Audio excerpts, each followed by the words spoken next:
অবৈধ নির্বাচনকে বৈধতা দেওয়া সেটা আমরা দেই নাই ভাই।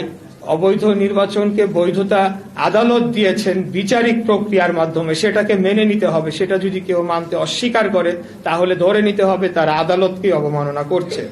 আমাকে শপথ গ্রহণ করানোর জন্য কোনো ধরনের পদক্ষেপ বর্তমান সরকার নেয় নাই। আমরা অবৈধ নির্বাচনকে বৈধতা দেওয়ার চেষ্টা করছি। এই বিষয়টি আমরা ঘৃণা ভরে প্রত্যাখ্যান করছি এই বক্তব্যটি, কারণ আমরা কোনো সময় মামলা না নির্বাচন বর্জন করে বা সেদিন কোনো ঘোষণা দিয়ে আমরা উঠে আসি নাই। নির্বাচনের শেষ সময়েও আমি বক্তব্য রেখেছিলাম যে আমি মাঠে আছি, এখনো রয়েছি, আগামীতেও থাকব। অতএব নির্বাচনের পরবর্তী সময়ে আমরা সকল সাক্ষ্য প্রমাণ সংগ্রহ করে মামলার প্রয়োজনীয় নথিপত্র জোগাড় করে আমরা সময়সীমার মধ্যেই মামলাটি দায়ের করেছিলাম, যেটি 180 দিনের মধ্যে নিষ্পত্তি করার কথা থাকলেও সেটিকে নিষ্পত্তি করা হয় নাই। তৎকালীন অবৈধ অপসারিত মেয়র তাপস তিনি আদালতকে প্রভাবিত করে এই মামলাটিকে বাতিল করার জন্য তিনি প্রেয়ার দেন, কিন্তু তখন বিজ্ঞ নির্বাচনী ট্রাইব্যুনাল সেটিকে গ্রহণ করেন নাই। এর পরিপ্রেক্ষিতে তিনি হাইকোর্টে যান, গিয়ে মামলাটিকে দীর্ঘদিন স্টে করে রাখেন। আমরা অনেক চেষ্টা সত্ত্বেও সেখানে কোনো ধরনের কিছু করতে পারি নাই, কারণ আদালত সম্পূর্ণ নিয়ন্ত্রণে ছিল ফ্যাসিবাদী আওয়ামী সরকারের নিয়ন্ত্রণে। পরবর্তীতে আমরা মামলাটির স্টে ভ্যাকেট করে আবারও ট্রাইব্যুনালে নিয়ে আসি এবং সেখানে পূর্ণাঙ্গ সাক্ষী শুনানি, যুক্তি, তর্ক, যত আইনি পদক্ষেপ অনুসরণ করা দরকার সবকটি সম্পন্ন করে আমরা রায়টি পেয়েছি।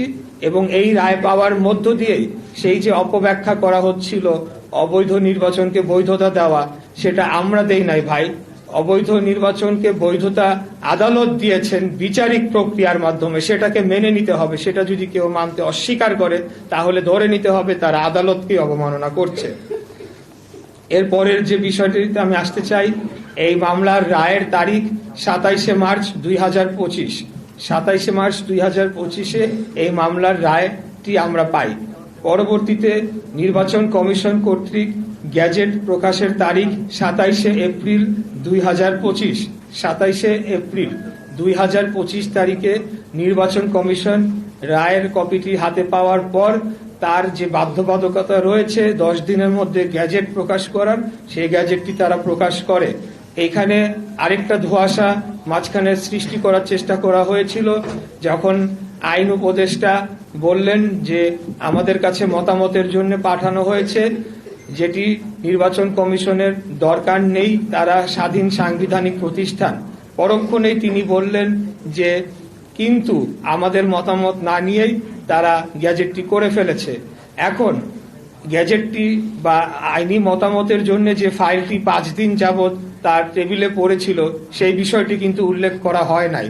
দ্বিতীয়ত, এখানে নির্বাচন কমিশনের একটা বাধ্যবাধকতা রয়েছে, রায়ের পূর্ণাঙ্গ কপিতে স্পষ্ট লেখা হয়েছে 10 দিনের মধ্যে গ্যাজেট করতে হবে, না হলে তারা কন্টেম্পট অফ কোর্টে পড়ে যেতে পারে।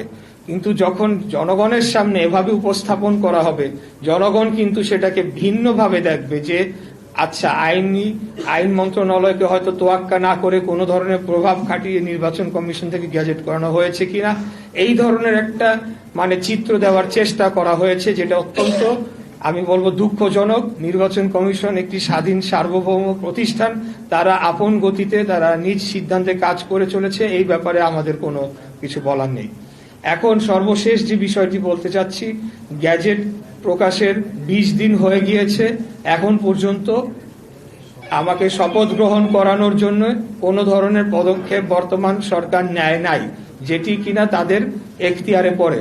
বর্তমান সরকার বলতে স্থানীয় সরকার বিভাগকে বোঝানো হচ্ছে, যেখানে নির্বাচন কমিশন থেকে এই নির্দেশনাটি গ্যাজেট সহ স্থানীয় সরকার বিভাগে অর্থাৎ স্থানীয় সরকার মন্ত্রণালয় বরাবর পাঠানো হয়। পাঠানোর পর তারা আরেকটি যে কাজ করে, সেটিকে আইনের দৃষ্টিতে অনেকেই বলেছে এটি বেআইনি, সেটি হলো তারা পাল্টা নির্বাচন কমিশনকে চিঠি লিখে সেখানে একাধিক একটা রেফারেন্স দিয়ে বলার চেষ্টা করে যে এখানে আপিল করবে কি না। অথচ নির্বাচন কমিশন কিন্তু তার যে আইনজীবী প্যানেল রয়েছে, তার যে বিজ্ঞ আইনজীবীরা রয়েছেন এবং তার যে প্রক্রিয়া রয়েছে সেটি সম্পন্ন করে পূর্ণাঙ্গ কমিশন মিলেই কিন্তু সিদ্ধান্ত দিয়ে গ্যাজেট প্রকাশ করে ফেলেছে। অতএব এখানে স্থানীয় সরকার মন্ত্রণালয় কি নির্বাচন কমিশনকে অলমোস্ট নির্দেশনা দিতে পারে কিনা সেই বিষয়টি এখন প্রশ্নে চলে এসেছে। তো এখানে আমরা দেখছি যে নির্বাচন কমিশনের উপর ইতিমধ্যেই এই সরকার এক ধরনের হস্তক্ষেপ শুরু করেছে এবং সেটি আগামী জাতীয় নির্বাচনের আগে কি ধরনের প্রভাব ফেলতে পারে সেটা নিয়ে জনগণ এখন শঙ্কিত হয়ে পড়েছে। এদের এই বর্তমান যে অন্তর্বর্তীকালীন সরকারের যে উপদেষ্টা পরিষদ রয়েছেন, এই উপদেষ্টা পরিষদের অধীনে একটি সঠিক, সুস্থ, নিরপেক্ষ জাতীয় নির্বাচন অনুষ্ঠিত হতে পারে কিনা সেটা নিয়ে জনমনে এখন শুধু সন্দেহ না, তারা এখন স্পষ্টতই দেখতে পাচ্ছে এটি সম্ভব নয়। আর আরেকটি যে কথা বলতে চাই যে সেই ব্যাপারেও নির্বাচন কমিশনও পাল্টা উত্তর দিয়েছে যে তারা সম্পূর্ণ আইনি ব্যাখ্যা দিয়ে কোন কোন গ্রাউন্ডে কিভাবে তারা এই সিদ্ধান্তটি নিয়েছে এবং গ্যাজেটটি প্রকাশ করেছে। সেটি পাওয়ার পরে স্থানীয় সরকার মন্ত্রণালয় তারা এখন কালক্ষেপণ করার জন্য আবারও চিঠি দিয়েছে। এখন কোথায় দিয়েছে সেটা বলতে পারছি না, কেউ বলছে আইন মন্ত্রণালয় দিয়েছে, কেউ বলছে সলিসিটর অফিসে দিয়েছে, নানা ধরনের কালক্ষেপণের আশ্রয় তারা নিয়েছে। এটির মধ্যে দিয়ে স্পষ্টতই বোঝা যায় যে একটি সরকারের ভেতর একটি সরকার রয়েছে যারা এখন দলীয় আচরণ করছে, তারা একটি বিশেষ দলকে সুবিধা দেওয়ার জন্য তাদের পলিসি অনুযায়ী তারা কাজ করে চলেছে। কারণ এর মাঝে আরেকটি ঘটনা আপনারা দেখতে পাবেন যে এনসিপি থেকে একটি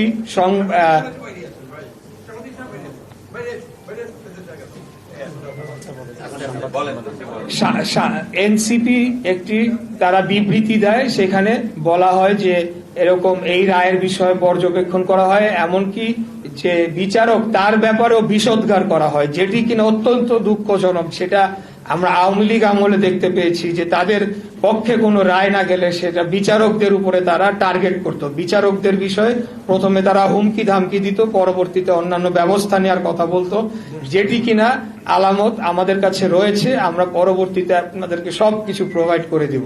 তো আমার প্রশ্ন হচ্ছে যে এনসিপি যদি গণ অভ্যুত্থান পরবর্তী সরকার বা গণ অভ্যুত্থানের ফসলের সরকার হয়ে থাকে, আমি ইশরাক হোসেন আমি কি শেখ হাসিনার পক্ষের কেউ ছিলাম, নাকি শেখ হাসিনার বিপক্ষে আন্দোলনটাও কম করেছি, নাকি শেখ হাসিনার মধু খেয়ে আমি রাজনীতি করেছি, সেটার জবাব জনগণ জানে কিভাবে দিতে হয়, এই সরকারকে প্রয়োজন সম্মত দিয়ে দিবে। তো আমার বিপক্ষে কেন? তার কারণ হচ্ছে জাস্ট বিকজ আমি বিএনপির প্রার্থী, ধানের শীষের মনোনীত প্রার্থী, এবং তারা চাচ্ছে যে তাদের নিজস্ব দলীয় ব্যক্তিদেরকে প্রশাসক হিসেবে বসাবে এবং আগামী নির্বাচনের সময় একটা ফায়দা লুটবে। এবং বর্তমানে যে অর্থনৈতিক লুটপাট চলছে নগর ভবন কেন্দ্রিক এবং বিভিন্ন ঠিকাদারি বিভিন্ন বিল সবকিছুতে, সেগুলা চলমান রাখার জন্য তারা এখন আমাকে বাধা প্রদান করার সিদ্ধান্ত নিয়েছে। তো এখন আমি আপনাদেরকে আবারও সব কিছু শেষে যেটা বলতে চাই যে আইনি বিষয়ে আমরা জোরালো ভাবে আমরা জোর দিচ্ছি, অন্য কোনো কিছু আমরা করছি না। আমরা কোনো আন্দোলনের দলীয় ঘোষণাও দেই নাই, কিছুই করি নাই। জনগণ স্বতঃস্ফূর্ত ভাবে তারা প্রতিবাদ করছে, এটা জনগণের অধিকার, তারা প্রতিবাদ করতেই পারে এবং করেই যাবে, আমি আশা রাখি। এখন গ্যাজেট প্রকাশের 20 দিন হয়ে গিয়েছে, এখন পর্যন্ত কেন শপথ গ্রহণ করানোর কোনো পদক্ষেপ নেওয়া হচ্ছে না এবং কালক্ষেপণ করা হচ্ছে? এই বিষয়ে আপনাদের কাছে প্রশ্ন রাখলাম এবং আমি এটার মাধ্যমে রেকর্ড রেখে দিলাম যে আমরা শপথ নেওয়ার জন্য প্রস্তুত এবং আমরা চিঠি প্রদান করেছি। এখানে আপনাদেরকে কিছু কপি দেওয়া হয়েছে, একদম আমার চিঠি, গ্যাজেট এবং পুরো আইন, পুরো রায়ের কপি সবকিছুই সরকারের বিভিন্ন দফতরে আমরা রেজিস্টার্ড পোস্ট এবং রিসিপ্ট কপি দিয়ে আমরা দিয়ে এসেছি। এই জিনিসটি আপনাদেরকে অবহিত করার জন্য আজকে এই সংবাদ সম্মেলনটি আমরা করেছি। আমি আপনাদের সকলকে আবারও ধন্যবাদ জানাচ্ছি, অত্যন্ত ধৈর্য সহকারে আপনারা আমার সংবাদ সম্মেলনটিতে অংশগ্রহণ করেছেন স্থান সংকুলন হওয়া সত্ত্বেও, এবং এই স্বল্প সময় যে আপনারা এসেছেন সেটার জন্য আপনাদের কাছে আন্তরিকভাবে কৃতজ্ঞতা প্রকাশ করছি। ধন্যবাদ সবাইকে। আসসালামু আলাইকুম।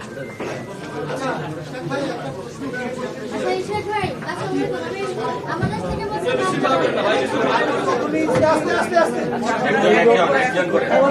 আমরা সিলেক্টেড বলেন, আমার দেশ বলেন। আমি জানতে চাচ্ছি যে আপনাদের যে মানে এই যে আপনার সমর্থকরা যে আন্দোলনটা চালিয়ে যাচ্ছে এটা কি চলবে নাকি এটার ব্যাপারে আপনার হ্যাঁ, চলবে, শপথ না করলে তারা এই আন্দোলনটি আমি ব্যক্তি ইশরাক হোসেন আমি সেটি আহ্বান করি নাই। এখানে আমাদের যারা ভোটার, ঢাকা দক্ষিণ সিটি কর্পোরেশনের সর্বস্তরের জনগণ এবং আমাকে যারা ভোট দিয়েছেন তারা এই সিদ্ধান্তটি নিয়েছেন এবং আমি তাদের থেকে যতটুকু জানতে পেরেছি এই আন্দোলনটি লাগাতার চলবে যতক্ষণ না পর্যন্ত দাবি মেনে নেওয়া না হচ্ছে, ততক্ষণ পর্যন্ত সর্বস্তরের জনগণ এবং ঢাকা দক্ষিণ সিটি কর্পোরেশনের কর্মচারী কর্মকর্তা বৃন্দগণ তারাও এই আন্দোলনে যোগদান দিবেন বলে আমি জানতে পেরেছি। আপনি যেটা বলেছেন যে নির্বাচনকে বৈধতা দিয়েছে আদালত, আপনারা দেয়নি।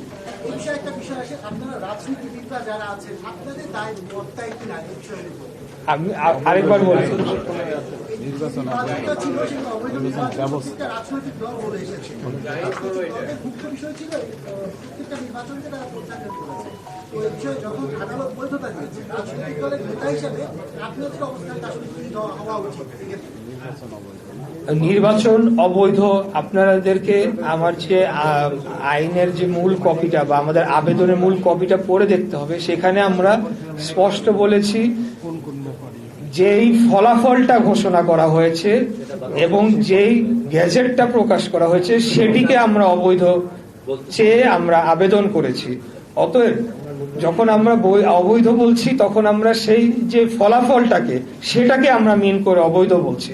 সেটাকে যখন এখন আদালত বিচার করে এখন সেটিকে পরিবর্তিত রায় দিয়েছে, সেটি অবশ্যই তখন তার বৈধতা লাভ করেছে বলে আমরা মনে করি।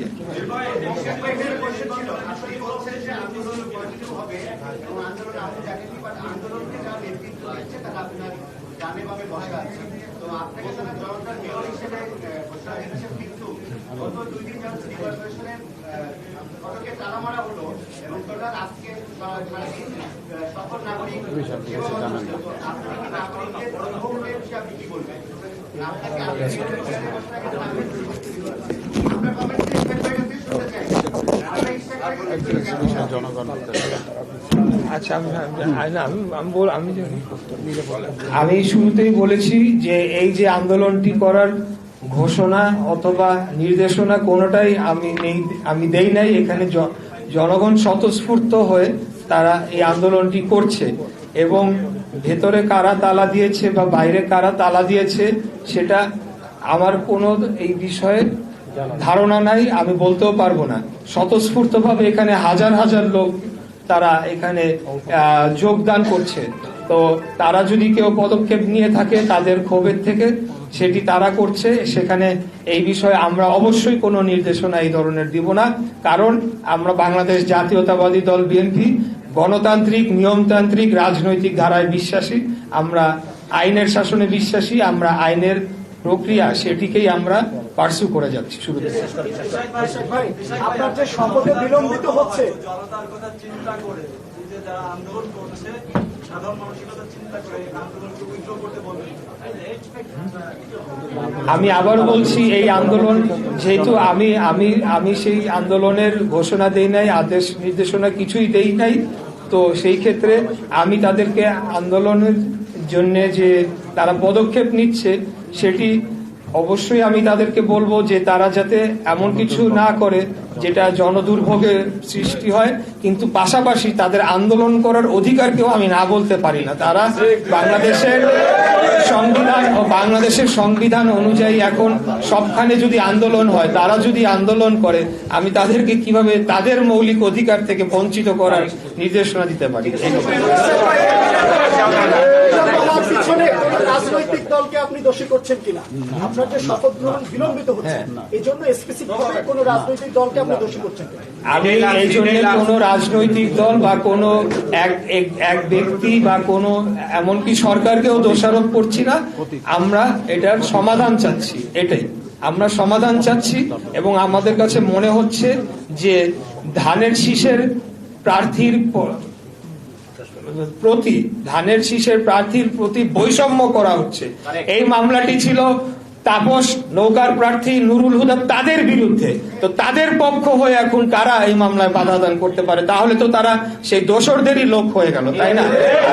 তো আমি দোষ দিব তাদেরকে, ওই দোসরদেরকে, আমি অন্য কাউকে দোষ দিব না। আমি সকল পক্ষ যারা এখানে রেসপন্সিবল পার্টি রয়েছেন সবাইকে আহ্বান জানাবো দ্রুততম সময়ের মধ্যে আপনারা রায়টি কার্যকর করেন, রায়টি বাস্তবায়ন করেন, এটি আপনাদেরকে লাস্ট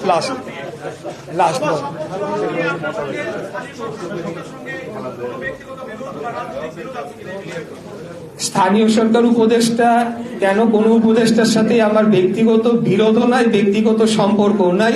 আমার তাদের 99% উপদেষ্টাদের সাথে আমার জীবনে কোনোদিন দেখাও হয় নাই। তো অতএব অবান্তর এই প্রশ্নটি, তাদের সাথে আমার দেখাও হয় নাই, পরিচয় নাই, বিরোধ তো আরো দূরের কথা।